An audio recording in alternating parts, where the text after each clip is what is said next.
To my channel after long time ಬರ್ತಾ ಇದ್ದೇನೆ blog ಮುಖಾಂತರ. ಸೊ ಇವತ್ತು ಕ್ರಿಸ್ಮಸ್ ಡೇ, ಮಿಡ್ಲಲ್ಲಿ ಸ್ವಲ್ಪ ಬ್ಲಾಗ್ಸಲ್ಲಿ ಮಾಡಲಿಕ್ಕೆ ಆಗಿಲ್ಲ, ಯಾಕಂದರೆ ಸರ್ವಿಸ್ ಕೊಡುವಾಗ ನಮಗೆ ಯಾವುದೇ ರೀತಿಯಾದಂಥ ಬ್ಲಾಗ್ಸ್ ಮಾಡಲಿಕ್ಕೆ ನಾನು ಹೋಗೋದಿಲ್ಲ, ಯಾಕಂದರೆ ಅವರಿಗೆ ಪ್ರೈವಸಿ ಬೇಕಾಗುತ್ತೆ ಕಸ್ಟಮರಿಗೆ. ಸೊ ನಾನು ಏನಾದರೂ ಇಂಪಾರ್ಟೆನ್ಸ್ ಇದ್ದರೆ ಮಾತ್ರ ಕೆಲವೊಂದು ಬ್ಲಾಗ್ಸ್ ಎಲ್ಲ ಮಾಡಲಿಕ್ಕೆ ಹೋಗ್ತೀನಿ. ಇವತ್ತು ಕ್ರಿಸ್ಮಸ್ ಡೇ, ಸೊ ನನಗೆ ತುಂಬ ಬೇಕಾದವರು ಇನ್ವೈಟ್ ಮಾಡಿದ್ದಾರೆ. ನನ್ನ ಪ್ರತಿಯೊಂದು ಕೆಲಸದಲ್ಲಿ ನನಗೆ ತುಂಬ ಸಪೋರ್ಟಿವ್ ಆಗಿ ನಿಂತಿದ್ದಾರೆ. ಹಾಗೆ ನನ್ನ ಯೂಟ್ಯೂಬ್ ಕೂಡ ತುಂಬ ಸಪೋರ್ಟ್ ಮಾಡ್ತಾರೆ. ನನ್ನ ಬಿಸ್ನೆಸ್ ಶೆಡ್ಯೂಲ್, ನನಗೆ ಬಿಸ್ನೆಸ್ಸಿಗೆ ಕೂಡ ಅವರು ತುಂಬ ಸಪೋರ್ಟ್ ಮಾಡಿದ್ದಾರೆ. ಸೊ ಅವರು ಅಷ್ಟೊಂದು ಪ್ರೀತಿ ಕೊಡುವಾಗ ನಾವು ಖಂಡಿತವಾಗ್ಲೂ ಅವರಿಗೆ ಪ್ರೀತಿ, ನಾವು ಅವರ ಸಮಯವನ್ನು, ನಮ್ಮ ಸಮಯ ನಾವು ಅವರಿಗೆ ಕೊಡಲೇಬೇಕು. ಸೊ ಈಗ 12:30 ಆಗ್ತಾ ಬಂತು, ನಾವು ಹೋಗಿ ಕ್ವಿಕ್ಕಾಗಿ ವಾಪಸ್ ಬರಬೇಕು, ಯಾಕಂದರೆ ಈಗ ಸ್ವಲ್ಪ ಬ್ಯುಸಿ ಶೆಡ್ಯೂಲ್ ಆಗಿರೋದರಿಂದ ಜಾಸ್ತಿ ಹೊತ್ತು ನಮಗೆ ಟೈಮ್ ಸ್ಪೆಂಡ್ ಮಾಡಲಿಕ್ಕೆ ಆಗೋದಿಲ್ಲ ಅಲ್ಲಿ. ಸೊ ಹಾಗಾಗಿ ಕ್ವಿಕ್ಕಾಗಿ ಹೋಗಿ ನಾನು ವಾಪಸ್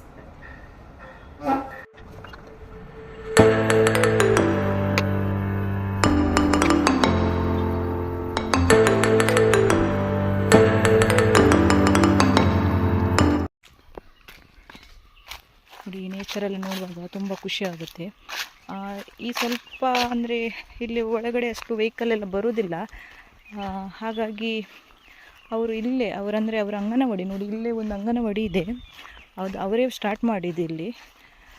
ತುಂಬ ಮಕ್ಕಳಿಗೆ ಅಂದರೆ ಅವರದೊಂದು ಆಸೆ ಅಂದರೆ ನಮ್ಮ ಮಕ್ಕಳು ಎಲ್ಲೂ ಹೊರಗಡೆ ಹೋಗಬಾರ್ದು, ಸೊ ಇಲ್ಲೇ ಒಂದು ಅಂಗನವಾಡಿ ಮಕ್ಕಳಿಗೆ ಹತ್ತಿರದಲ್ಲಿ ಇದ್ದರೆ ಒಳ್ಳೆಯದಲ್ಲ ಅಂತ ಹೇಳಿ ಅವರೇ ಒಂದು ಮುಂದೆ ನಿಂತದ್ದು ಮಾಡಿದ್ದು. ತುಂಬ ಖುಷಿಯಾಗುತ್ತೆ. ಮತ್ತೊಂದು ವಿಷಯ ಏನಂದರೆ, ಅವರಿಗೆ ಪಾಪ ಒಂದು ಕಾಲು ಹ್ಯಾಂಡಿಕ್ಯಾಪ್ಟ್, ಅವರಿಗೆ ಸರಿ ಕರೆಕ್ಟ್ ನಡೀಲಿಕ್ಕೆ ಆಗೋದಿಲ್ಲ, ಆದರೂ ಕೂಡ ಈ ದಾರಿಯಲ್ಲಿ ನಡ್ಕೊಂಡು ಬರ್ತಾರೆ ಅವರು. ನಾನು ನೋಡ್ತಾ ಇರ್ತೀನಿ, ಯಾಕಂದರೆ ನನ್ನ ಮಗಳನ್ನು ಕೂಡ ನಾನು ಅಲ್ಲಿ ತಪ್ಪದೇ ಕಳಿಸಿದ್ದೇನೆ ನಾನು, ಯಾಕಂದರೆ ಅವರೆಷ್ಟು ಕಷ್ಟಪಡ್ತಾರೆ ಮಕ್ಕಳಿಗೋಸ್ಕರ. ತುಂಬ ಒಂದೊಂದು ಸಲ ಬೇಜಾರಾಗುತ್ತೆ ಅವರು ನಡ್ಕೊಂಡು ಬರುವಾಗ. ನಾನೇ ತುಂಬ ಸಲ ನೋಡಿದ್ದೀನಿ ಅವ್ರು ನಡ್ಕೊಂಡು ಬರುವಾಗ, ನನಗೆ ತುಂಬ ಬೇಜಾರಾಗ್ತಿತ್ತು. ಆದರೂ ಕೂಡ ಮಕ್ಕಳಿಗೋಸ್ಕರ ಮಕ್ಕಳು ಶಿಕ್ಷಣದಿಂದ ವಂಚಿತರಾಗಬಾರ್ದು. ನಾವು ಏನಾದರೂ ಒಂದು ಮಕ್ಕಳಿಗೆ ಒಂದು ಹತ್ತಿರದಲ್ಲಿ ಈ ಥರ ಇದ್ದರೆಲ್ಲ ತುಂಬ ಖುಷಿಯಾಗುತ್ತೆ. ಮಕ್ಕಳಿಗೆ ಅಂದರೆ ಮಕ್ಕಳ ಬಗ್ಗೆ ಅವರು ತುಂಬ ಕಾಳಜಿಯನ್ನು ವಹಿಸ್ತಾರೆ. ಹಾಗಾಗಿ ನಾನು ಹೇಳ್ತೇನೆ, ನೋಡಿ ಈ ದಾರಿ ನೋಡುವಾಗಲೇ ಗೊತ್ತಿರ್ಬೋದು, ಆದರೆ ಈ ದಾರಿಯಲ್ಲಿ ಅವ್ರು ನಡ್ಕೊಂಡು ಬರ್ತಾರೆ ಡೈಲಿ ಮಕ್ಕಳಿಗೋಸ್ಕರ. ತುಂಬ ಖುಷಿಯಾಗುತ್ತೆ ಅವರು ಮಾಡುವಂಥ ಸೇವೆ ಆಗಿರ್ಬೋದು.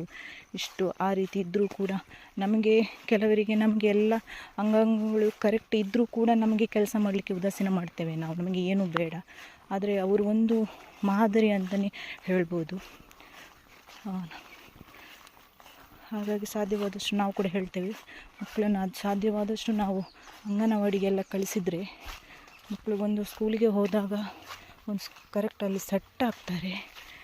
ಸೊ ಹಾಗಾಗಿ ತಪ್ಪದೇ ಹೇಳೋದು ಪ್ರತಿಯೊಬ್ಬರಿಗೂ ಕೂಡ ಅಂಗನವಾಡಿಗೆ ಮಕ್ಕಳನ್ನು ಕಳಿಸಿ, ಯಾಕೆಂದರೆ ಮುಂದೆ ಓದೋದು ತುಂಬ ಇರುತ್ತೆ, ಆದರೆ ಅಂಗನವಾಡಿ ಅನ್ನೋದು ಅವರಿಗೆ ಬೇಸ್. ಹಾಗಾಗಿ ಕೆಲವರು ಪೇರೆಂಟ್ಸ್ ಎಲ್ಲ ಉದಾಸೀನ ಮಾಡ್ತಾರೆ, ಹಾಗೆ ಆ ಥರ ಯಾರು ಮಾಡಲಿಕ್ಕೆ ಹೋಗಬೇಡಿ ಮಕ್ಕಳಿಗೆ. ಮತ್ತು ಆ ಶಿಕ್ಷಣ ಅನ್ನೋದು ಅಂಗನವಾಡಿಯಲ್ಲಿ ದೊರೆಯುವಂತಹ ಪ್ರತಿಯೊಂದು ಉಚಿತ ಊಟ ಆಗಿರ್ಬೋದು, ಪ್ರತಿಯೊಂದು ಸಿಗುವಂತಹ ಅಲ್ಲಿ ಸೌಲಭ್ಯಗಳು ಮತ್ತೆ ನಮಗೆ ಸಿಗೋದಿಲ್ಲ. ಸೊ ಹಾಗಾಗಿ ಮಕ್ಕಳನ್ನು ಸಾಧ್ಯವಾದಷ್ಟು ನಾವು ನಿಮ್ಮ ಹತ್ತಿರದ ಅಂಗನವಾಡಿಗೆ ಕಳಿಸಿ.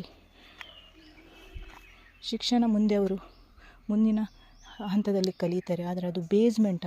ನೀವು ಅಂಗನವಾಡಿಗೆ ಕಳಿಸದಿದ್ದರೆ ಮಕ್ಕಳಿಗೆ ಯಾವುದು ಅರ್ಥ ಆಗೋದಿಲ್ಲ. ಪ್ಲಸ್ ಅವರು ನೆಕ್ಸ್ಟ್ ಸಡನ್ನಾಗಿ ನೀವು ಸ್ಕೂಲ್ಗೆಲ್ಲ ಹಾಕಿದವರಿಗೆ ಸ್ವಲ್ಪ ಅಡ್ಜಸ್ಟ್ಮೆಂಟ್ ಆಗಲಿಕ್ಕೆ ತುಂಬ ಕಷ್ಟ ಆಗುತ್ತೆ ಅವರಿಗೆ. ಸೊ ಹಾಗಾಗಿ ಹೇಳ್ತಿದ್ದೇನೆ ಅಷ್ಟೇ. ನಾನು ಬಂದೆ ಅವರ ಮನೆಗೆ. ಜೋಗುಲ್ ಬಾ ಇದ್ದಾರಾ? ಹಾಯ್, ಊಟನಾ? ನಾನು ಬರುವಾಗ ಲೇಟ್ ಆಯಿತು. ನಮಸ್ತೆ. ಮಕ್ಕಳು ಬಂದಿದ್ದಾರಲ್ಲ. Happy merry Christmas teacher. ಊಟ ಮಾಡ್ತಿದ್ದೀರಾ? ಪರವಾಗಿಲ್ಲ, ನಾನು ಸ್ವಲ್ಪ ಲೇಟ್ ಆಯಿತು ಬರುವಾಗ. Happy merry Christmas. ಏನೋ ಗೊತ್ತಾನೆ ಅದೇ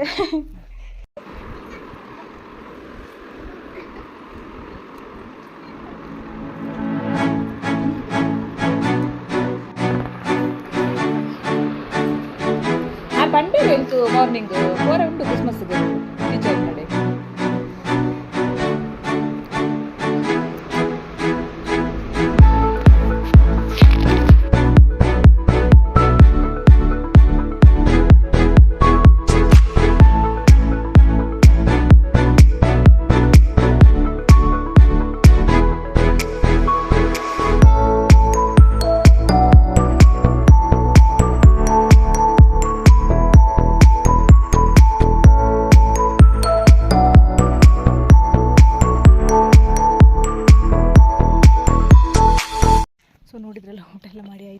ಬರ್ತಾಯಿದ್ದೀನಿ.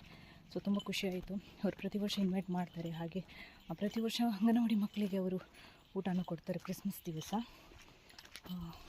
ಅವ್ರ ಮನೇಲಿ ಅವರು ಇಬ್ಬರೇ ಇರೋದು ಪಾಪ. ತುಂಬ ಚೆನ್ನಾಗಿ ಎಲ್ಲರನ್ನ ಟ್ರೀಟ್ ಮಾಡ್ತಾರೆ. ಎಜುಕೇಷನ್ಗೆ ತುಂಬ ಇಂಪಾರ್ಟೆನ್ಸ್ ಕೊಡ್ತಾರೆ ಅವರು. ನಾನು ಆಗ ಹೇಳಿದಾಗೆ ತುಂಬ ಕಷ್ಟಪಡ್ತಾರೆ ಪಾಪ. ಒಂದು ಕಾಲ ಹ್ಯಾಂಡಿಕ್ಯಾಪ್ಟ್ ಆಗುತ್ತೆ ಆ್ಯಕ್ಚುಲಿ. ಆದರೂ ಮಕ್ಕಳಿಗೆ ಎಜುಕೇಷನ್ ಒಳ್ಳೆ ರೀತಿಯಲ್ಲಿ ಕೊಡ್ತಾರೆ. ತುಂಬ ಖುಷಿ ಆಯಿತು. ಸೊ ತುಂಬ ಪ್ರೀತಿ ಮಾಡ್ತಾರೆ ಅವರು. ಸೊ ಅಂಥವ್ರ ನಾವು ಎಷ್ಟೇ ಬ್ಯುಸಿ ಇದ್ದರೂ ಕೂಡ ಅವರಿಗೋಸ್ಕರ ನಾವು ಟೈಮ್ ಕೊಡಲೇಬೇಕು. ತುಂಬ ಸಪೋರ್ಟ್ ಮಾಡ್ತಾರೆ ನನಗೆ. ಪ್ರತಿಯೊಂದರಲ್ಲೂ ಅವರು ಸಪೋರ್ಟ್ ಮಾಡ್ತಾರೆ. ತುಂಬ ಖುಷಿ ಆಯಿತು. ಇವತ್ತಿನ ಈ ವ್ಲಾಗ್ ನನಗೆ ಇಲ್ಲಿಗೆ ನಾನು ಏನು ಮಾಡ್ತಾಯಿದ್ದೀನಿ ಸ್ನೇಹಿತರೆ. ಹೊಸದಾಗಿ ನಮ್ಮ ಚಾನಲ್ನ ಯಾರಾದರೂ ನೋಡುವರಿದ್ರೆ ಸಬ್ಸ್ಕ್ರೈಬ್ ಮಾಡಿ, ಸಪೋರ್ಟ್ ಮಾಡಿ, ಮುಂದಿನ ವೀಡಿಯೋಸ್ಗೆ ಪ್ರೋತ್ಸಾಹ ಮಾಡಿ. ಟಾಟಾ ಬಾಯ್.